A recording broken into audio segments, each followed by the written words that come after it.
Hello friend, this is দে। Welcome back to our channel MD blog. কেমন আছো সবাই? আশা করি সবাই ভালো আছো। আর আমরা চলে এসেছি মানিকহিরা, যেখানে এসে আমরা ভিডিও বানাই সবসময়। এই যে তালসারিটা দেখতে পাচ্ছ পিছনে, টাইটানিক যে জাহাজটা, ওই জাহাজটা আমি আজকে পেয়ে গেছি।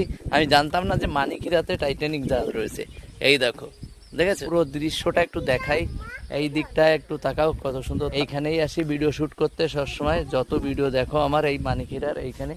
আর এই যে তোমাদের চিকুনালি, আমরা অ্যাকচুয়ালি গেছিলাম কোথায়? পাঁচপুতাতে গিয়ে দেখি নদী এত জলে ভরাট হয়ে গেছে যে আমাদের আর দাঁড়ানোর জায়গা নেই। আর ওই যে সে লিলি দিদি, লিলি, আর সাথে আছে কে একটা আরে বাবা, সব ঠিক আছে। সবাই মিলে গেছিলাম পাঁচপুতাতে গিয়ে আমরা ভিডিও বানাতে পারিনি। এখন এইখানেই শুট করব, শর্ট রিল যা যা পারি বানাবো। চিকুনালি একটু আগে ফটো তুলছিল, ফটো তুলে আবার বাহ বাহ বলে। ভিডিওটা ভালো লাগলে প্লিজ লাইক কমেন্ট শেয়ার করে দিও। আজকের মতো